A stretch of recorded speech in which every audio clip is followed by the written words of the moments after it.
بسم اللہ الرحمن الرحیم۔ السلام علیکم۔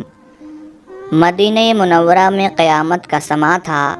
کچھ شریر لوگوں نے حضرت عثمان غنی ذو النورین رضی اللہ تعالی عنہ کو انتہائی بے دردی سے شہید کر دیا تھا۔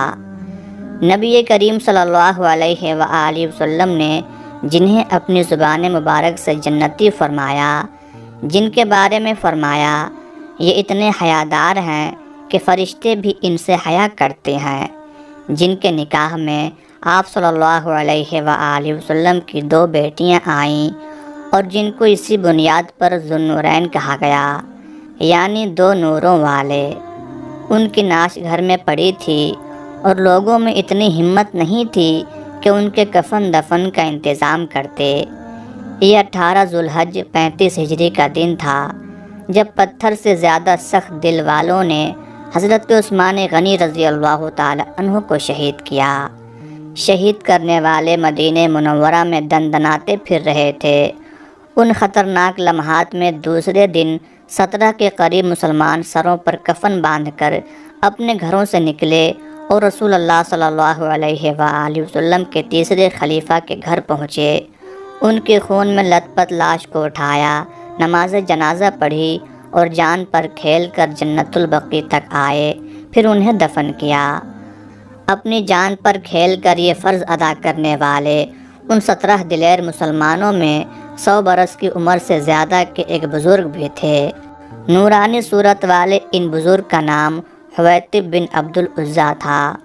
ابو محمد حویطب رضی اللہ تعالی عنہ کا تعلق قریش کے ایک خاندان سے تھا۔ اپنے قبیلے کے رئیس لوگوں میں سے تھے اور قریش کے بااثر لوگوں میں شمار ہوتے تھے۔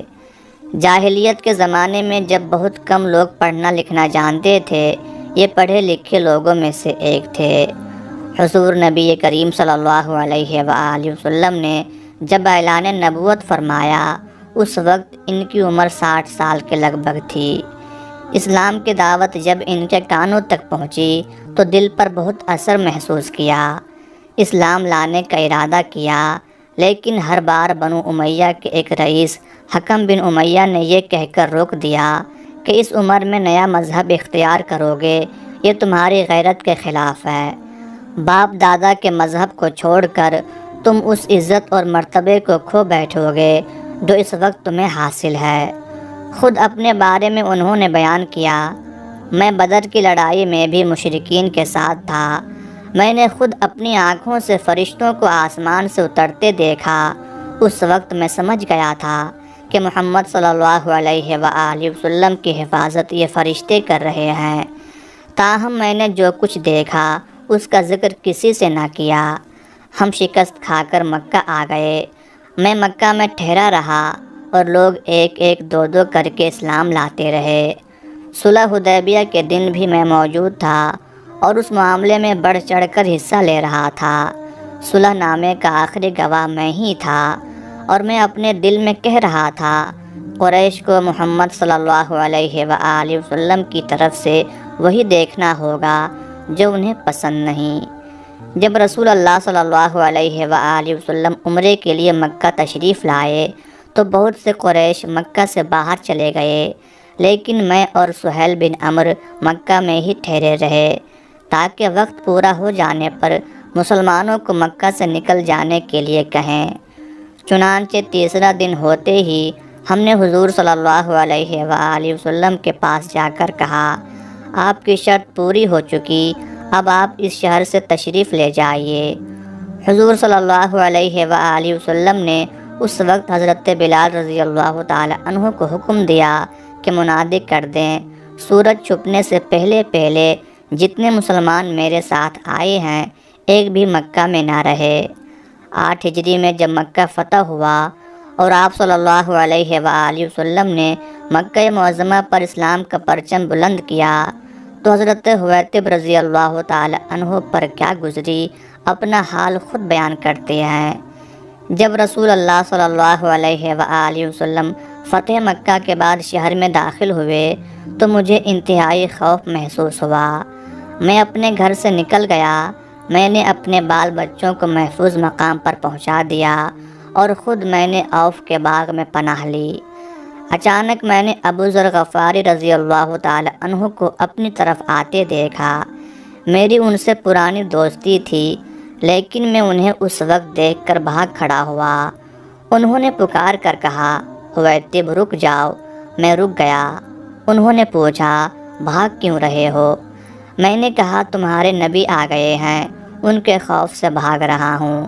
اس پر انہوں نے کہا، اللہ کے نبی نے تم لوگوں کو امان دی ہے، اپنے گھر چلو۔ میں نے کہا، میرے لیے اپنے گھر جانے کی بھلا کیا صورت ہے؟ میرا تو یہ گمان ہے کہ میں گھر تک زندہ نہیں پہنچ سکوں گا، راستے میں ہی کسی مسلمان کے ہاتھوں مارا جاؤں گا، اور اگر گھر پہنچ گیا تو بھی کوئی مسلمان گھر میں گھس کر مجھے مار ڈالے گا۔ اس پر ابو ذر نے کہا، تمہیں میں خود تمہارے گھر تک پہنچاؤں گا۔ چنانچہ وہ مجھے اپنے ساتھ لے چلے اور بلند آواز سے یہ اعلان کرتے گئے کہ حویتب کو امان مل چکی ہے، کوئی شخص انہیں کچھ نہ کہے۔ اس طرح ابو ذر مجھے گھر لے آئے۔ پھر وہ رسول اللہ صلی اللہ علیہ وآلہ وسلم کی خدمت میں چلے گئے۔ سارا واقعہ آپ صلی اللہ علیہ وآلہ وسلم کو سنایا۔ آپ صلی اللہ علیہ وآلہ وسلم نے فرمایا، کیا اسے معلوم نہیں کہ سوائے چند خطرناک لوگوں کے باقی سب کو میں امان دے چکا ہوں؟ آپ کی یہ بات سن کر میں مطمئن ہو گیا اور اپنے بال بچوں کو بھی گھر لے آیا۔ پھر ابو ذر میرے پاس آئے اور بولے، حویتب، آخر کب تک بھٹکتے رہو گے؟ بھلائی کے بہت سے مواقع ہاتھ سے نکل گئے، اب بھی وقت ہے، چلو رسول اللہ صلی اللہ علیہ وآلہ وسلم کی خدمت میں حاضر ہو کر اسلام قبول کر لو۔ حضور صلی اللہ علیہ وآلہ وسلم تمام لوگوں سے زیادہ بھلے، سب سے زیادہ صلہ رحمی کرنے والے اور سب سے زیادہ بردبار ہیں۔ اس پر میں نے کہا، میں تمہارے ساتھ چلنے کے لیے تیار ہوں۔ چنانچہ ابو ذر کے ساتھ بطحہ کے مقام پر حضور صلی اللہ علیہ وآلہ وسلم کی خدمت میں حاضر ہوا۔ حضور صلی اللہ علیہ وآلہ وسلم کے پاس حضرت ابو بکر اور حضرت عمر رضی اللہ عنہما بھی موجود تھے۔ میں نے ابو ذر سے پوچھا، حضور صلی اللہ علیہ وآلہ وسلم کو سلام کرنے کا طریقہ کیا ہے؟ انہوں نے بتایا، کہو، السلام علیک ایھا النبی ورحمۃ اللہ وبرکاتہ۔ میں نے آپ صلی اللہ علیہ وآلہ وسلم کو سلام کیا۔ آپ صلی اللہ علیہ وآلہ وسلم نے جواب میں فرمایا، وعلیکم السلام اے حویتب۔ میں نے کہا، میں گواہی دیتا ہوں کہ اللہ کے سوا کوئی معبود نہیں اور بے شک آپ اللہ کے رسول ہیں۔ اس پر آپ صلی اللہ علیہ وآلہ وسلم نے فرمایا، تمام تعریفیں اس اللہ کے لیے ہے جس نے تمہیں ہدایت دی۔ آپ صلی اللہ علیہ وآلہ وسلم میرے اسلام قبول کرنے سے بہت خوش ہوئے۔ اس وقت حویتب رضی اللہ تعالی عنہ کی عمر 80 سال تھی، لیکن اس بڑھاپے کے باوجود انہوں نے غزوہ حنین اور غزوہ طائف میں آپ صلی اللہ علیہ وآلہ وسلم کا ساتھ دیا۔ حنین کے مال غنیمت میں سے آپ صلی اللہ علیہ وآلہ وسلم نے انہیں 100 اونٹ عطا فرمائے۔ غزوہ طائف کے بعد حضرت حویتب رضی اللہ تعالی عنہ مکہ معظمہ سے مدینہ منورہ آ گئے۔ حضرت عمر فاروق رضی اللہ تعالی عنہ حضرت حویتب رضی اللہ تعالی عنہ کا بہت احترام کرتے تھے۔ جب انہوں نے حرم کی حدود کو نئے سرے سے مقرر کرنے کا ارادہ کیا تو صحابہ کرام کی ایک جماعت کو مقرر کیا۔ حضرت حویتب رضی اللہ تعالی عنہ بھی اس جماعت میں شریک تھے۔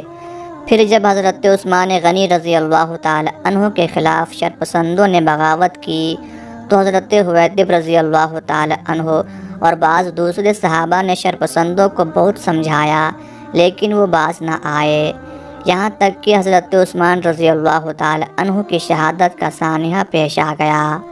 اس وقت باغیوں کا اس قدر زور تھا کہ کسی کو نعش دفن کرنے کی ہمت نہ ہوئی۔ آخر کار حویتب رضی اللہ تعالی عنہ اور 16 دوسرے صحابہ نے اپنی جان پر کھیل کر انہیں دفن کیا۔ حضرت امیر معاویہ رضی اللہ تعالی عنہ کے دور میں مروان بن حکم مدینہ منورہ کا گورنر مقرر ہوا۔ حضرت حویتب رضی اللہ تعالی عنہ ایک دن اس کے پاس گئے تو اس نے طنز انداز میں کہا، بڑے میاں، آپ نے اسلام لانے میں اتنی دیر کیوں کی؟ بہت سے نوجوان اس سعادت میں آپ سے بازی لے گئے۔ حضرت حویتب رضی اللہ تعالی عنہ نے جواب دیا، بھائی میں نے کئی بار اسلام قبول کرنے کا ارادہ کیا تھا، لیکن تمہارے باپ حکم بن امیہ نے غیرت دلا کر مجھے ہر بار روک دیا۔ مروان یہ سن کر شرمندہ ہوئے بغیر نہ رہ سکا، لیکن حضرت حویتب رضی اللہ تعالی عنہ نے پھر فرمایا، اور شاید تمہیں معلوم نہ ہو کہ تمہارے باپ نے حضرت عثمان بن عفان پر اسلام قبول کرنے کے جرم میں کیا کیا ستم ڈھائے تھے۔ اس پر مروان اور شرمندہ ہوا، اور پھر کبھی اس نے حضرت حویتب رضی اللہ تعالی عنہ پر طنز نہ کیا۔ آپ رضی اللہ تعالی عنہ نے حضرت امیر معاویہ رضی اللہ تعالی عنہ کے عہد خلافت میں مدینہ منورہ میں وفات پائی۔ وفات کے وقت آپ کی عمر 125 سال کے قریب تھی۔ اللہ ان سے راضی ہو۔